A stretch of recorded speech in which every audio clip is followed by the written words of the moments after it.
पूर्व मुख्यमंत्री doctor N धर्म सिंह के जन्मदिन के उपलक्ष्य में कांग्रेस नेता एवं डॉक्टर एन धर्म सिंह के दामाद चंद्र सिंह द्वारा हर साल की तरह इस साल भी क्रिकेट टूर्नामेंट का आयोजन किया गया। इस टूर्नामेंट में चिट्टा की टीम विजेता रही और नरप अमलापुर की टीम रही। विजेताओं को बीदर के सांसद सागर खंडरे ने पुरस्कृत किया। इस अवसर पर नेता चंद्र सिंह और बीदर दक्षिण के अन्य नेता आदि उपस्थित रहे। कैमरामैन पपुराज साहेबರ ಹುಟ್ಟುಹಬ್ಬದ ನಿಮಿತ್ತ ನಮ್ಮ ಚಂದ್ರಸಿಂಗ್ ಸರ್ ಅವರು ಬಹಳ ಒಳ್ಳೆ ರೀತಿಯಲ್ಲಿ ಕ್ರಿಕೆಟ್ ಟೂರ್ನಮೆಂಟ್ ಆಯೋಜನೆ ಮಾಡಿದ್ದಾರೆ. ಇದು 8ನೇ ವರ್ಷ ಅವರು ಮಾಡ್ತಾ ಬಂದಿದ್ದಾರೆ. ತುಂಬ ಸಂತೋಷ ಆಯಿತು, ತುಂಬ ಖುಷಿ ಆಯಿತು.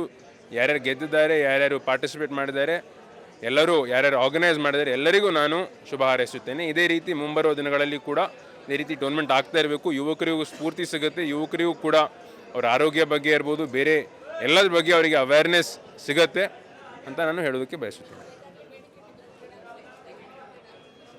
ಇದು ಮೊದಲನೇ ಬಾರಿ ನನಗೆ ಬೀದರಲ್ಲಿ ಒಂದು ಕ್ರೀಡಾಂಗಣಗೋಸ್ಕರ ನನಗೆ ಬೇಡಿಕೆ ಬಂದಿದೆ. ಅದನ್ನು ನಾನು ಪರಿಶೀಲಿಸಿ ನಾನು ಉತ್ತರ ಕೊಡ್ತೀನಿ. ನನಗೂ ಗೊತ್ತಿದೆ, ಯಾಕಂದರೆ ಇವತ್ತು ಧರ್ಮ್ ಸಿಂಗ್ ಸಾಹೇಬರ 87ನೇ ವರ್ಷದ ಹುಟ್ಟುಹಬ್ಬದ 25ನೇ ತಾರೀಕು ನಡೆಯುತ್ತೆ. ಅದರ ಪ್ರಯುಕ್ತ ನಾವು ಯಾವಾಗಲೂ 8 ವರ್ಷದಿಂದ ನಾವು ಕ್ರಿಕೆಟ್ ಟೂರ್ನಮೆಂಟ್ ನಡೆಸ್ಕೊಳ್ತಾ ಬಂದಿದ್ದೀವಿ. ಇವತ್ತು ಫೈನಲ್ಸ್ ಆಗಿದೆ.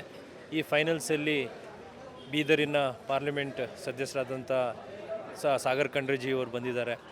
ಪ್ರಶಸ್ತಿಯನ್ನು ಕೊಟ್ಟಾಗಿದೆ. ಯಾಕಂದರೆ ಅವರು ಹೇಳೋ ಥರ ಏನು ನಾವು ಪ್ಲೇಯರ್ಸ್ ಏನಿದೆ ಹಳ್ಳಿ ಜನ ಚೆನ್ನಾಗಿ ಆಡಿ ಒಳ್ಳೆ ಹೆಲ್ತನ್ನ ಇಟ್ಕೊಳ್ಳಿ ಅಂತ ಹೇಳ್ಬಿಟ್ಟು ಅವರೇನು ಇದು ಹೇಳ್ತಾ ಇದ್ದಾರೆ. ಅದೇ ಥರ ನಾವು ಮುಂದೆನೂ ಈ ಥರ ಸ್ಪೋರ್ಟ್ಸ್ ನಡೆಸ್ಕೊಂಡು ಹೋಗ್ತಾ ಇರೋಣ ಅಂತ ಹೇಳ್ಬಿಟ್ಟು ಈ ಸಂದರ್ಭದಲ್ಲಿ ಹೇಳೋದಕ್ಕೆ ಇಚ್ಛೆಪಡ್ತಾ ಇದ್ದೇನೆ. ಈ ಒಂದು 50 ಟೀಮ್ಸ್ ಏನು ಭಾಗವಹಿಸಿದ್ದಾರೆ. ಅದರಲ್ಲಿ ಇವತ್ತು ಫೈನಲ್ಸ್ ಆಗಿದೆ.